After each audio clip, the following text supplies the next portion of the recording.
Well, hello, tribe. Remarkable day today. Year of our Lord, 2021, July 17th, Saturday. Thanks to Uncle Bob and Uncle Tim's encouragements, David, Welton, my cousin, and I were able to enjoy over 2 hours of iPhone FaceTime video call. It was wonderful to speak with Dave, be introduced to his life, to share with him about my life, our life, okay, and it was just plain awesome. Modified our plans to stay through near Spruce Pines through the 24th. Just delighted at the turn of events, feeling mighty grateful and blessed. Yeah, hallelujah. David or Dave? Yes. Okay, yeah. Okay. Yes. Okay.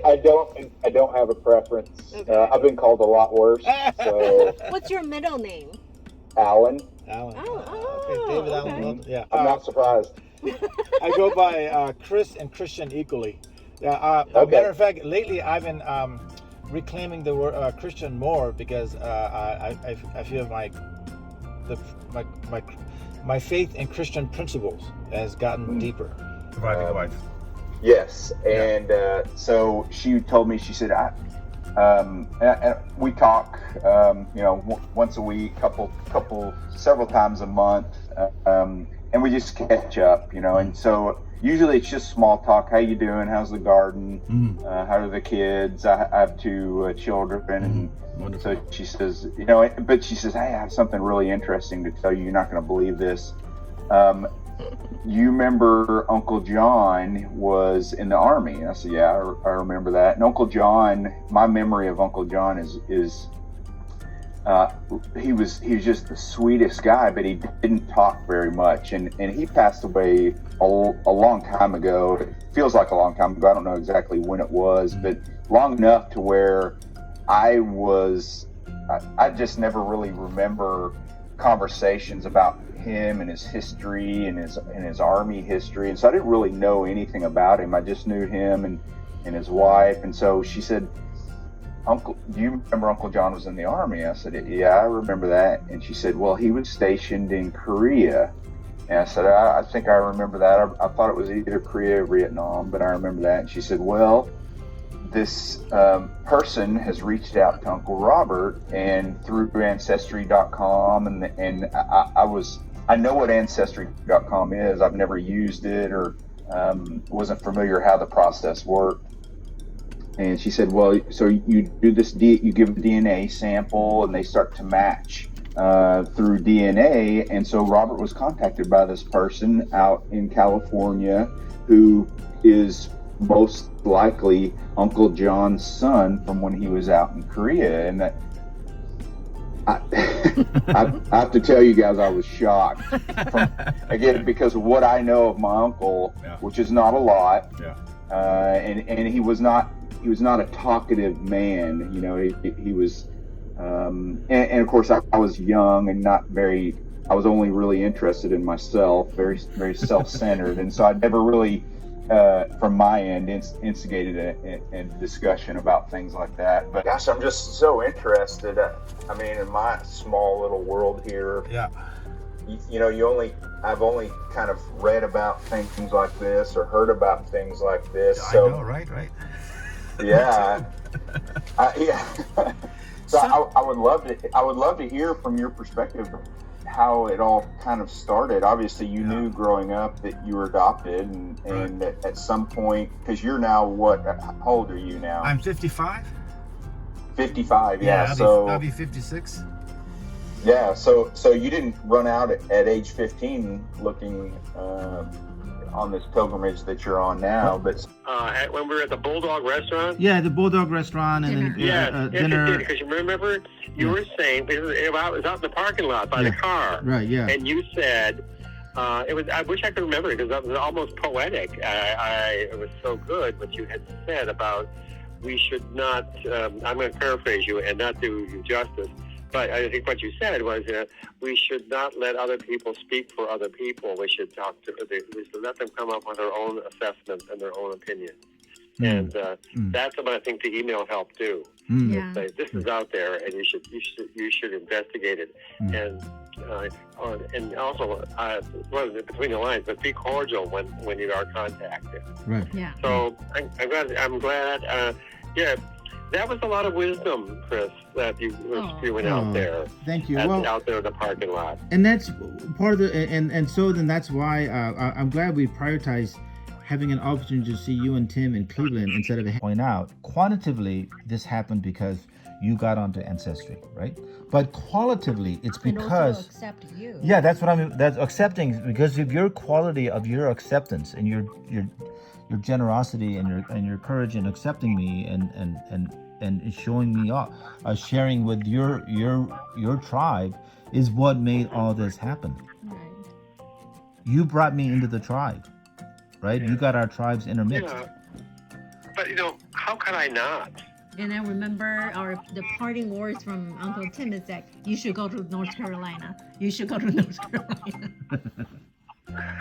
Yeah, right. Well, I think it's collective, but also I feel like coming on this trip, even prior and thinking, ever since we connected with you and Uncle Tim, there's just overwhelmingly a lot of support and encouragements from friends and family members, and everybody was just keep encouraging. I was like, do it, just go, do it.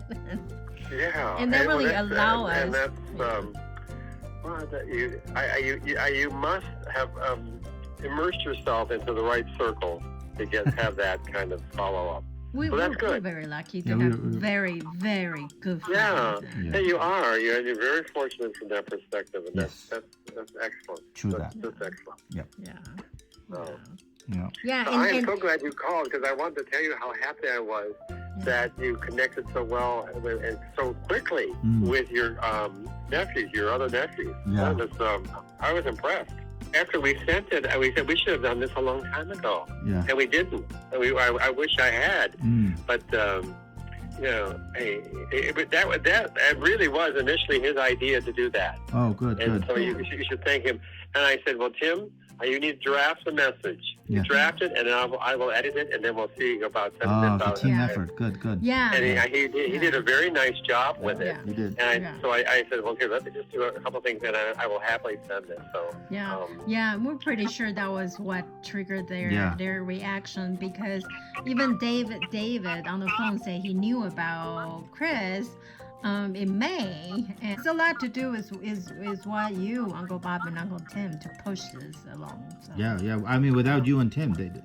I think it's going to be emotional for you to see these three guys who you're related to them. Yeah. And the fact that Chris was so Right. wow, this is. Because he said, this is crazy. He said, the email was, this is crazy, but this is fantastic. Right. And so good, I was good. so pleased that he had that reaction. Oh, good.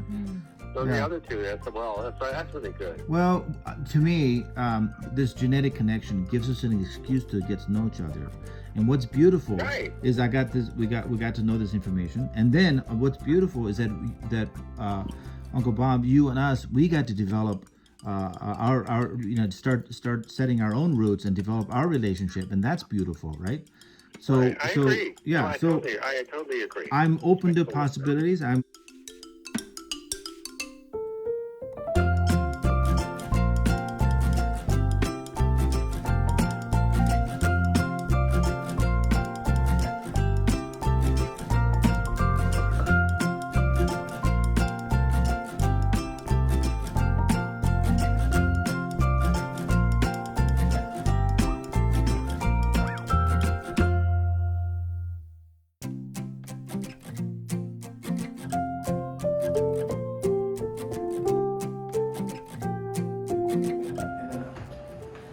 all of a sudden I started crying, right? And my dog, Mello, I'm like, are you okay? Yeah. Because you didn't crash. Yeah. And he's like, what's up? Because I had to acknowledge the sadness of what could have been.